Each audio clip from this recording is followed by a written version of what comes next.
Donc, on va dans la transition vers la partie satsang de cette réunion. D'abord, je voudrais chaleureusement saluer tous les amis qui nous ont rejoints aujourd'hui pour la première fois.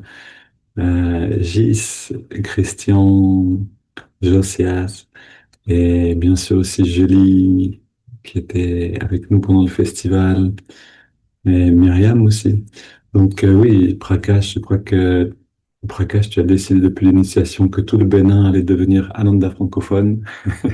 Je vois beaucoup de nouveaux amis, ça me réjouit beaucoup. Bienvenue à tous. Et donc voilà, quelques mots sur donc qui nous sommes, puisque certains sont là pour la première fois. Donc, qui nous sommes, peut-être que vous voyez ici les photos des maîtres, c'est-à-dire l'image de Jésus, mais aussi la photo de Yogananda ici. Et donc, la Ananda francophone, c'est cette association, une association parmi tant d'autres dans le monde. Chaque pays, en fait, beaucoup de pays ont leur association Ananda qui se dédie à diffuser les enseignements que Yogananda a appelés les enseignements de la réalisation du soi. Donc ces pratiques, ces enseignements qui permettent d'aller non pas seulement dans une croyance ou dans une tradition ou des rituels seulement extérieurs, mais d'aller dans l'expérience intérieure de qui on est vraiment, se rapprocher par l'expérience un petit peu tous les jours du soi avec un grand S ou de Dieu ou de la mère divine, comme on veut appeler cette dimension plus grande qui est notre essence, qui on est vraiment.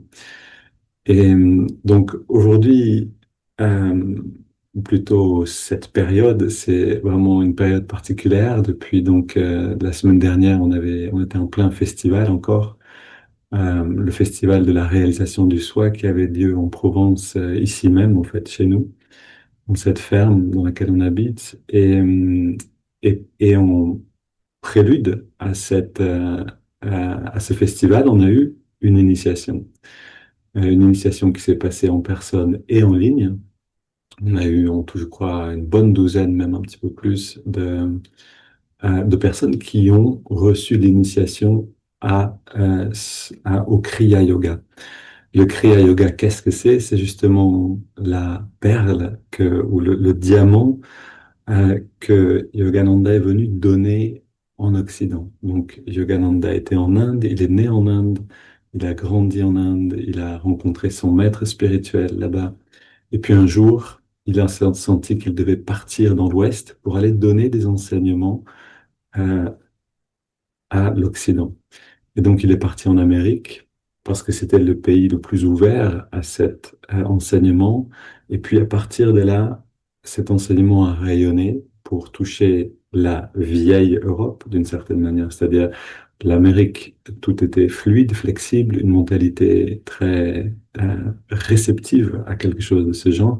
Et ensuite, cet enseignement est venu toucher l'Europe et bousculer un petit peu la vision traditionnelle, c'est-à-dire la vision euh, par exemple, en Italie, on a une église et c'est tout. En Amérique, on a des églises. On a littéralement, chaque mouvement protestant peut développer une église là-bas. Donc voilà, cet enseignement se diffuse maintenant dans le monde. Il a dû trouver d'abord une porte, une ouverture, une mentalité ouverte. Et maintenant, petit à petit, ça se diffuse à travers le monde. Et pourquoi ça se diffuse? Simplement parce que les techniques sont simples. Les enseignements sont simples, mais profonds, et l'expérience est à portée de main. C'est-à-dire, ce n'est plus seulement une idée, mais c'est quelque chose dans lequel on peut entrer chaque jour. Et comme on vient de le faire, on apprend à contracter les muscles, relâcher le corps, apaiser le mental avec une respiration mesurée. Et ensuite, on a des méthodes qui sont en fait très anciennes. Ok, Yogananda ne les a pas inventées, il les a simplement amenées, il les a, euh, il en a fait un diamant avec quatre facettes, si vous voulez, et il est venu donner ses enseignements en Occident. Maintenant, donc, on a, alors, la thématique de ce satsang, c'est entrer dans la transformation intérieure, bien sûr, c'est la seule qui compte vraiment. Et donc, on a toutes ces personnes qui sont devenues des Kriya Yogis. On a une douzaine, un peu plus de personnes qui sont maintenant Kriya Yogi grâce à cette initiation qui s'est passée jeudi, il y a une semaine. Et ce moment est un moment essentiel pour celui qui le vit. La chose est évidente, c'est-à-dire qu'il y a des changements qui se passent dans la vie. On commence à entrer dans une autre luminosité, dans une autre expérience. Maintenant, euh, le fait de recevoir cette initiation ne s'est pas fait sans un certain effort. Je pense que chacun a pu le voir. Euh, il y a ceux qui voulaient, par exemple, qui auraient préféré rester à la maison, mais qui ont voyagé à chez nous et qui ont passé aussi le festival avec beaucoup de monde. Pour un tempérament qui préfère rester un petit peu seul, c'est un défi de faire tout ça. Pour quelqu'un qui voulait voyager mais qui n'a pas pu le faire et qui a dû rester chez lui, c'est aussi un défi. La vie nous amène constamment des moments d'inconfort et le fait même de rentrer dans ce chemin vers le Kriya va nous demander une série d'efforts,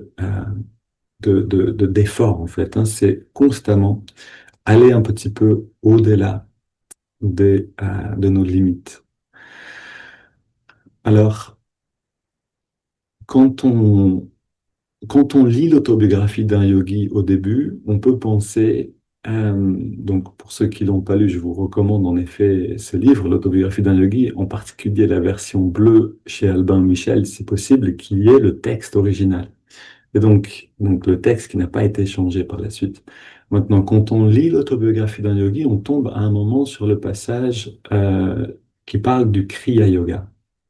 OK? Et là, si on lit attentivement, on peut ressentir un élan pour, voilà une technique qui est, d'après Yogananda, la voie comme un avion en réaction pour avancer vers Dieu.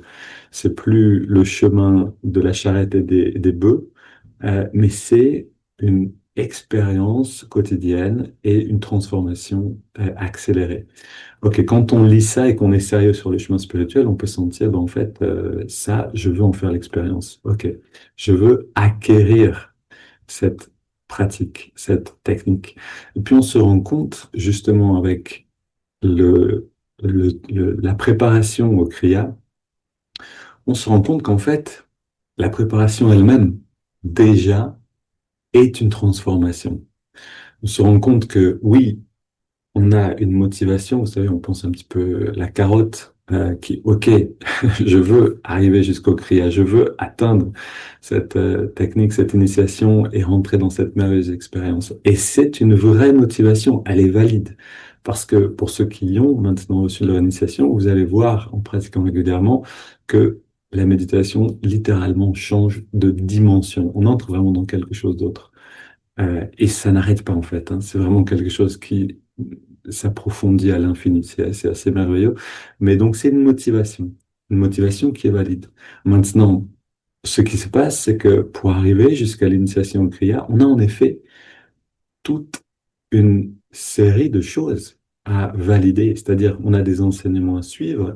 On a d'abord besoin d'apprendre à méditer régulièrement.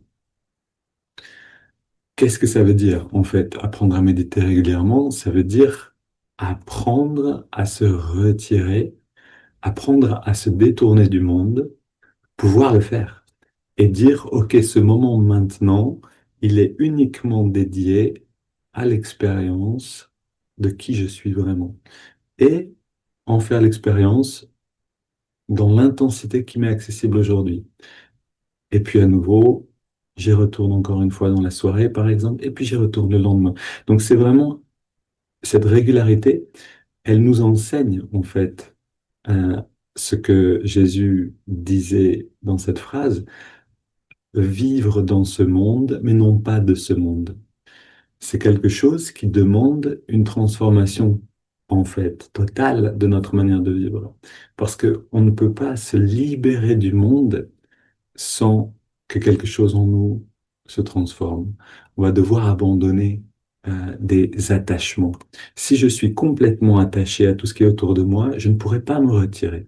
Et en fait, c'est intéressant, les premières difficultés que les gens rencontrent pour aller dans une méditation régulière, souvent il l'explique en disant, mais j'ai pas le temps.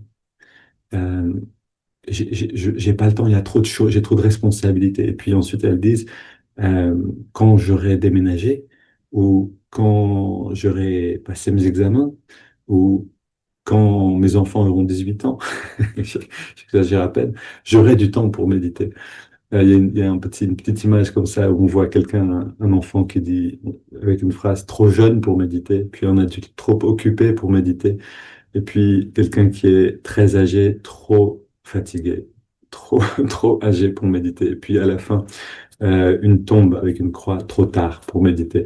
Oui, le monde peut nous empêcher de rentrer dans l'expérience de qui on est vraiment. C'est en fait un des buts du monde, dans le sens où une intelligence, une force intelligente est là, qui s'appelle Maya en sanskrit, qui s'appelle Satan dans le vocabulaire chrétien, et dont la finalité, c'est de nous empêcher de nous tourner vers l'intérieur. Parce que si on se tourne vers l'intérieur, on échappe à cette force-là. Alors sans aller maintenant dans les détails, mais donc de pouvoir se libérer de cette force-là, de pouvoir se retourner vers l'intérieur et aller dans une pratique de communion intérieure, il y a des parties de nous dont on va se détacher en fait de certaines choses, certains attachements, certaines habitudes, on va travailler dessus. Donc c'était vraiment inspirant pour nous, et je parle ici pour Geneviève et moi-même, de voir en fait, de vous accompagner dans ce cheminement. Et ici on a beaucoup de gratitude pour vous tous qui êtes allés dans ce chemin, vous êtes accrochés, vous êtes allés jusqu'au bout, et vous êtes passés par des phases, par des difficultés bien sûr. Première difficulté, méditer régulièrement, méditer avec plus d'intensité ou plus d'engagement. Et ensuite, l'environnement immédiat, peut-être, qui dit, mais enfin, qu'est-ce que tu fais tout le temps dans ta chambre, encore en train de méditer? On connaît ces témoignages. Le mari ou la femme qui ne comprend pas, mais en fait, qu'est-ce qui se passe? Et puis bien d'autres difficultés encore, avec aussi les temps d'attente entre les modules pour intégrer les enseignements, les temps d'attente qu'on est en train d'écourter pour vous permettre d'avancer plus rapidement. Mais malgré tout, il y a ces temps d'attente et il y a aussi rentrer dans l'engagement justement avant l'initiation de méditer jusqu'à au moins 45 minutes deux fois dans la journée, ce qui n'est pas rien. C'est-à-dire quand on ne médite pas du tout et qu'on rentre jusque dans cette intensité, c'est énorme. Et ça peut pas se faire d'un seul coup. Ça peut pas se faire. En réalité, ça peut pas se faire en une vie. Yogananda nous le dit, tous les maîtres nous disent, si vous êtes là où vous êtes aujourd'hui, c'est que vous avez été des yogis ou des méditants, des moines, quelle que soit la forme que ça ait pris. Vous avez donné de votre vie à la spiritualité déjà dans des vies précédentes. Donc c'est quelque chose qui se construit. C'est quelque chose qui grandit naturellement, comme un arbre. Une graine, on arrose, on protège cette petite pousse au début, on peut la garder dans la maison, on protège, parce que si, si on n'est pas dans un environnement qui est porteur, les bêtes sauvages peuvent venir manger la petite pousse, ok? Et on se retrouve à nouveau emporté par le monde. Et donc, protégé par un environnement, donc l'environnement ici de la communauté virtuelle, ou de la communauté spirituelle en personne et en ligne, on finit par atteindre l'initiation Kriya. Et là, on n'est pas sorti d'affaire, bien sûr. Je parle ici donc pour notre chemin avec Ananda, on atteint en effet l'initiation Kriya, et là, on commence à rentrer dans une expérience un peu différente. Mais on a besoin de continuer. Et ici, donc, cette sangue aussi pour vous donner ce conseil que Yogananda a donné à tous ses disciples, et qui est vraiment important. Ceux qui ont l'initiation au Kriya, ceux qui vont maintenant dans une pratique de plus en plus profonde, ceux pour qui 1 heure et demie de méditation par jour, ça devient naturel ou évident et même peu en fait, parce que la béatitude qui est dans la méditation devient alléchante, euh, nous donne envie d'y retourner constamment. À tout cela, méditer avec le groupe va non seulement vous donner de la force, mais va donner de la force au groupe. C'est quelque chose d'essentiel. C'est-à-dire, certains des disciples de Yogananda qui étaient très avancés, Yogananda leur a dit, venez méditer avec les jeunes, avec les nouveaux qui sont à l'ashram. Certains ont suivi ce conseil, en réalité peu ont suivi ce conseil, beaucoup sont restés un petit peu à l'écart, contents d'être dans cette béatitude. Mais ceux qui ont suivi ce conseil, dont par exemple Raja Chidjanakananda, et qui sont venus régulièrement méditer avec tout le monde, ont d'une part donné beaucoup de leur force, de leur élan spirituel à toute la communauté. C'est quelque chose qui se passe naturellement, mais aussi ont bénéficié de servir leur maître. Et on sait, pour tous ceux qui sont sur le chemin d'Ananda, que c'est la clé pour grandir spirituellement. La clé de la transformation intérieure, ouais, je vous vois mieux maintenant, c'est en effet de servir aussi. C'est-à-dire, on ne peut pas juste s'en tirer en voulant atteindre Dieu, le divin, et le faire tout seul dans son coin et ne plus entendre parler du monde. Ça va pas fonctionner. On a besoin de donner. On a besoin, même un ermite va prier pour le monde. On a besoin de continuer de servir. Alors, donc on apprend à se retirer du monde, ok? On apprend à se détourner et à rentrer dans une méditation régulière. Ça, c'est le premier pas. Et d'ailleurs, je le dis ici à toutes les personnes qui nous ont découvert peut-être à travers le festival ou à travers un ami. Si vous êtes intéressé par aller plus profond, plus profondément dans une expérience de qui on est vraiment, c'est-à-dire simplement dans l'expérience de la joie qui est toujours là, dans l'expérience de l'inspiration qui est toujours là, dans l'expérience de toutes les ressources, en fait, qui sont les nôtres, si on sait se détendre profondément et s'intérioriser. Le cours en ligne est là, donc le chemin vers les Kriyas, oui, c'est un cours qui a 4 modules, mais le premier module s'appelle les bases de la méditation, et je le dis à l'instant parce qu'on vient de commencer de commencer avec un groupe, ce premier module. Pardon, il y a un petit peu d'écho. Ouais, super, merci. Donc, on vient de commencer ce cours, en fait, hein, le premier module, les bases de la méditation, qui est là pour nous aider à développer donc une méditation régulière, une expérience de la méditation, puisque la méditation, ce n'est pas en fait simplement concentrer l'attention quelque part, ou c'est pas seulement rester immobile, mais c'est entrer dans l'expansion de la conscience. C'est dans l'expansion d'un bien-être. Là, on sait, OK, là, j'ai atteint l'état de méditation. Le but du premier module, c'est de donner accès à cette expérience, les éléments essentiels pour que ça fonctionne, euh, et de nous donner la force de rentrer dans une méditation régulière. En réalité, de nous donner la force de rentrer dans cette phrase de Jésus, être dans ce monde, mais non pas de ce monde. C'est-à-dire nous libérer, en tout cas jusqu'à un certain degré, de l'identification à ce qu'on perçoit à l'extérieur, le corps, etc. Donc, si vous êtes intéressé par ça, sachez que le cours vient de commencer il y a 2, 3 semaines. Vous pouvez encore rejoindre le premier module si vous voulez profiter de la force du groupe qui est créé, qui est là en ce moment. Euh, alors, est-ce qu'il y a quelqu'un qui attend dans la... Non, je crois que personne n'est coincé dehors, hein. Une seconde, je regarde ici. Janavi, tu parles là? Janavi n'est plus avec nous. Oui, je suis là. Ah, d'accord. Ou est-ce qu'il y a quelqu'un dans la salle d'attente? Non, Non, c'est bon. il y a pas de salle d'attente. Ah, ok, super. Donc, s'il n'y a pas de salle d'attente, n'attendez pas. Rentrez dans la pratique de la méditation rapidement. Ne perdez pas de temps. Vous savez, c'est ce que disait Yogananda. Il disait, si vous êtes tous destinés à devenir qui vous êtes vraiment, si le but de la vie, c'est de vous amener à cette réalisation-là, pourquoi pas maintenant? Et c'est vrai, on peut, et c'est pour ça que Yogananda est en Amérique, c'est que la mentalité américaine, c'est why not now? Pourquoi pas le faire maintenant? Pourquoi pas passer à l'action? De ce côté pratique, pragmatique. Ok. Donc,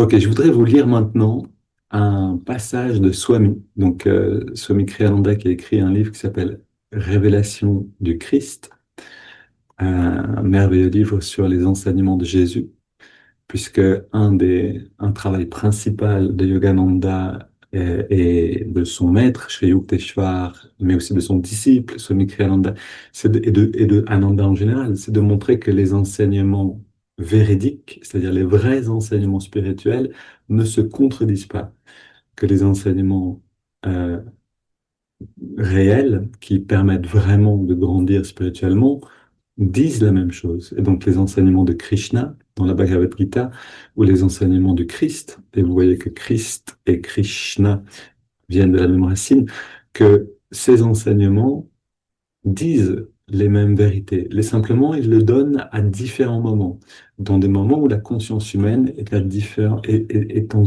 dans un éveil différent. Alors, écoutons ce que Swami nous dit à propos justement de la transformation intérieure. C'est-à-dire, pour rentrer dans une transformation intérieure, dans l'évolution spirituelle, on a besoin, Swami nous dit, de 5 choses. Et je vais vous les lire ici et les commenter rapidement. Tout éveil spirituel dépend de ce que nous faisons de nous-mêmes intérieurement. Il est très peu influencé par des améliorations extérieures, qu'elles soient matérielles, sociales ou physiques. Ok, tout éveil spirituel dépend de ce que nous faisons de nous-mêmes intérieurement. Pour reprendre l'image que donne Yogananda, sur les 100% d'efforts qui vont nous permettre de grandir spirituellement, ce qui nous est donné à faire, c'est nos 25%. C'est-à-dire, sur les 100% total des éléments qui nous permettent de grandir spirituellement, notre part, en réalité, c'est 25%. Mais notre effort doit être à fond. Si nous, on fait les 100% d'efforts, on amène nos 25%, le gourou va pouvoir, le maître spirituel, quel que soit notre maître spirituel, le maître va pouvoir faire sa part pour nous. Et il nous reste encore 50% qui va être simplement la grâce divine qui va opérer. Parce que on fait notre effort, parce qu'on a un guide qui agit pour nous, la grâce va compléter et on va pouvoir grandir. Donc ça, c'est quelque chose d'important, c'est les choses partent de nous. La position extérieure n'importe pas. Un grand prêtre dans une église n'a peut-être pas la maturité spirituelle d'un simple cuisinier dans cette même église, par exemple. Euh, Parce que la position extérieure n'est pas révélatrice de la maturité spirituelle. Je donne cet exemple de cuisinier parce que Janavi et moi, on connaît bien quelqu'un à Ananda qui a passé des années dans la cuisine d'Ananda et qui pour nous est une des personnes les plus mûres spirituellement. En tout cas, elle a une lumière qui est évidente. Euh, Ceux qui ont rencontré Kabir, par exemple, ou Bhajana, ceux qui étaient là pendant le festival, vous avez vu peut-être, en parlant avec eux, que quelque chose de leur élan spirituel va naturellement être communiqué envers nous. Et Kabir, par exemple, qui reste relativement discret dans la communauté Ananda, parce qu'il est occupé à écrire un livre, il est occupé à- à- à créer en fait beaucoup de contenu pour la création de communautés en général. Il est très discret. On le voit pas, il n'est pas mis en avant, pas du tout. Mais quand on passe du temps avec des personnes qui sont vraiment mûres spirituellement, comme, comme ces personnes qui sont venues au festival, on peut tout à fait ressentir cette transmission qui se passe. Donc c'est vraiment une histoire d'abord de l'intériorité. Qu'est-ce que j'ai développé à l'intérieur? Ce que nous dit ensuite Swami, la voie vers Dieu est la colonne vertébrale et non un quelconque escalier vers les étoiles à l'extérieur. En effet, quelle que soit la tradition, on va parler d'une manière ou d'une autre de l'éveil, de la, de ce qu'on appelle la Kundalini ou simplement de l'énergie de conscience qui a besoin de remonter le long de la colonne pour petit à petit nous libérer de la condition animale et nous amener vers la condition divine. Vous trouverez cet enseignement aussi dans toutes les voies spirituelles qu'on appelle dans les évangiles, on a cette phrase, Moïse a dressé le serpent dans le désert, quelque chose comme ça, si je ne me trompe pas. Et Jésus dit que lui aussi doit faire la même chose. Ça ne veut pas dire que lui aussi doit être dressé sur une croix, mais en fait que lui aussi doit aller dans cet éveil total de la conscience et il va devoir le faire d'une autre manière. Nous-mêmes, pour grandir spirituellement, on a besoin d'aller dans cet éveil-là.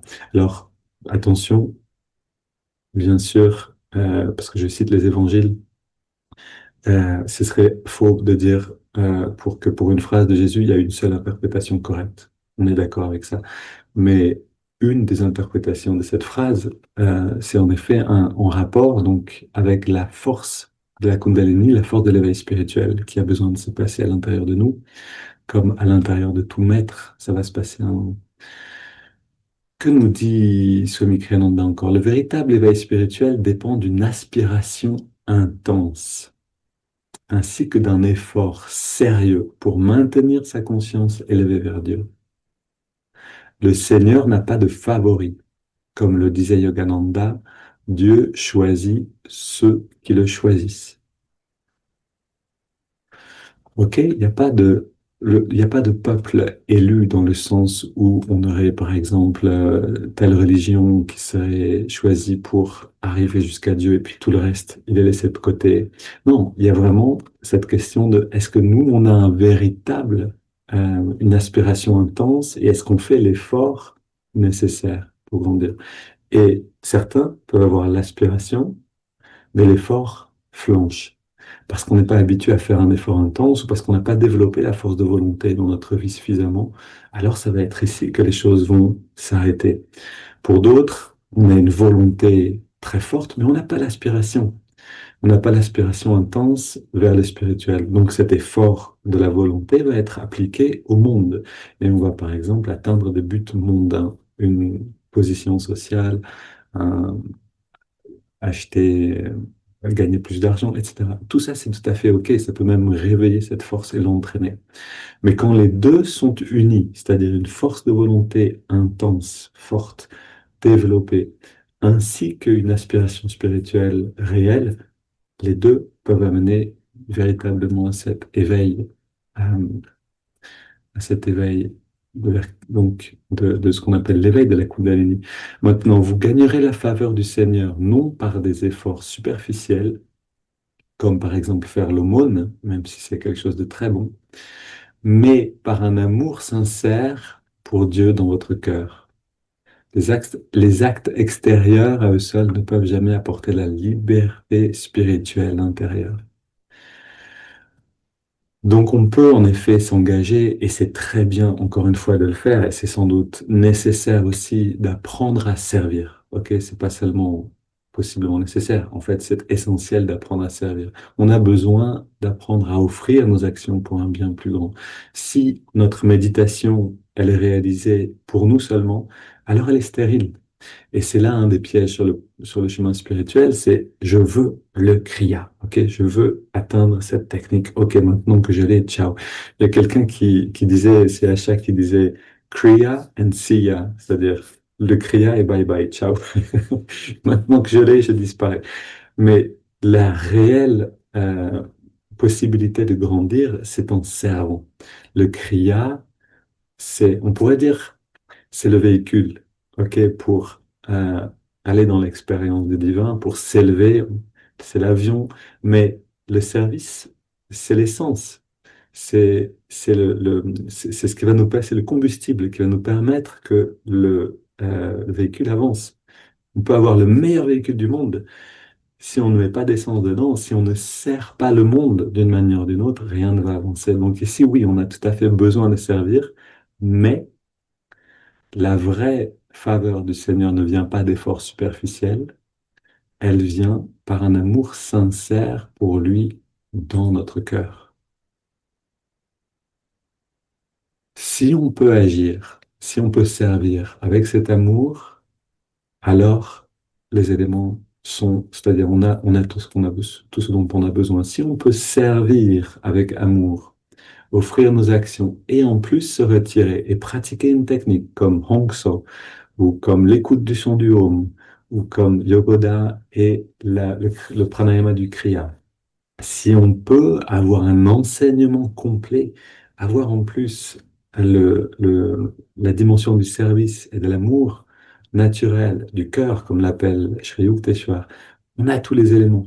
Et donc, c'est pour ça que ce cours demande du temps aussi, c'est-à-dire pourquoi est-ce qu'on met un certain temps à atteindre l'initiation, et encore une fois, bravo à ceux qui sont allés jusque-là, je sais que ça demandait un effort, certains ont suivi le cours en 2 ans, Sahadev, bravo pour la patience. Je sais que tu aurais voulu avoir le Kriya dès la première semaine, mais que tu as pu attendre jusque-là.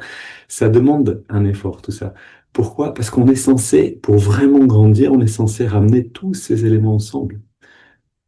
La dimension du service, l'amour naturel du cœur, qu'on peut appeler la dévotion, euh, et bien sûr tous les enseignements sur l'intériorité, sur l'anatomie de la conscience, et le fait de rentrer dans l'expérience de la communion intérieure, tous ces éléments-là qu'on apprend aussi dans le cours.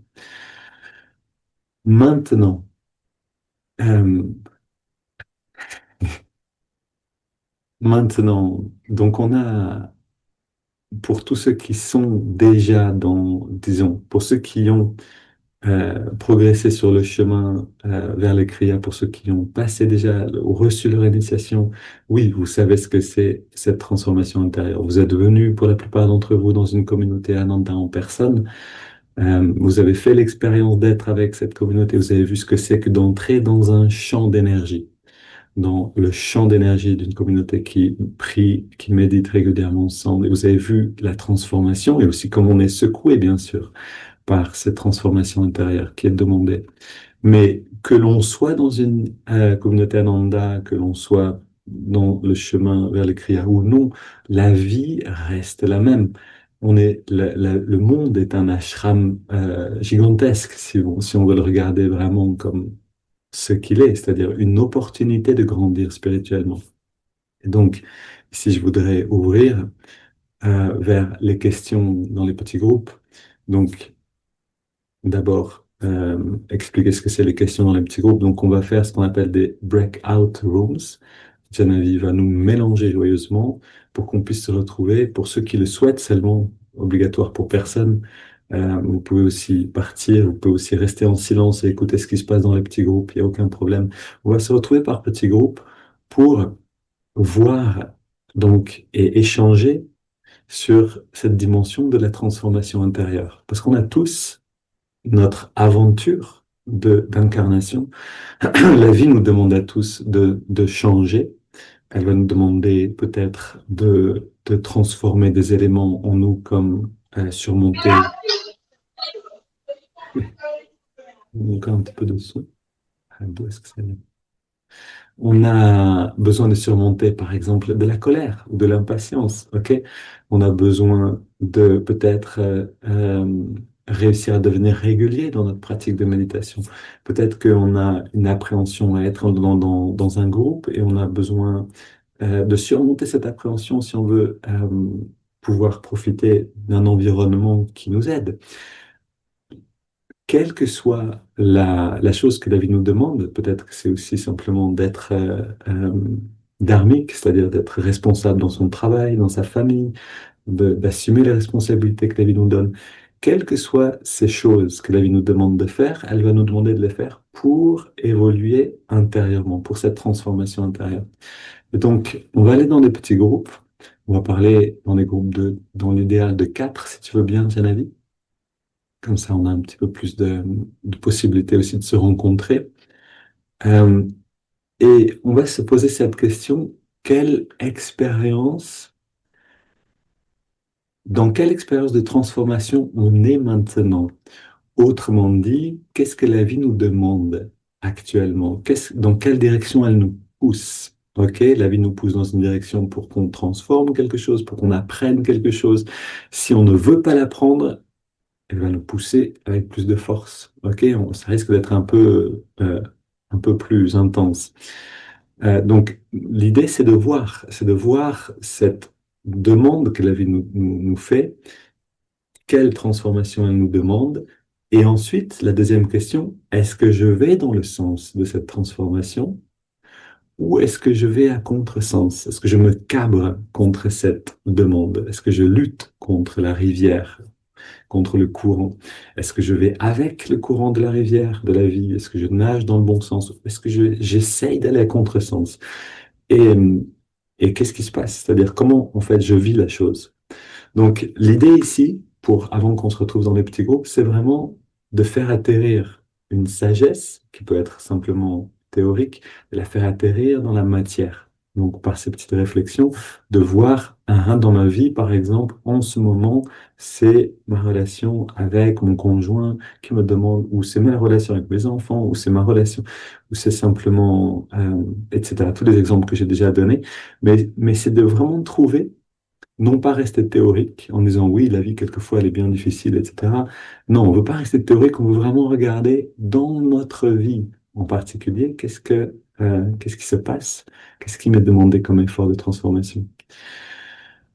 Ok, encore une fois, bienvenue à tous ceux qui sont là pour la première fois. Je me réjouis vraiment que vous soyez ici et de vous rencontrer peut-être dans un petit groupe ou un autre. Et puis, on se retrouve après une quinzaine de minutes à partager librement.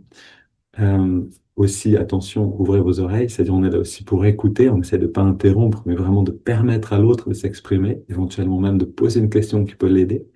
Et on se retrouve dans une petite quinzaine de minutes pour récolter.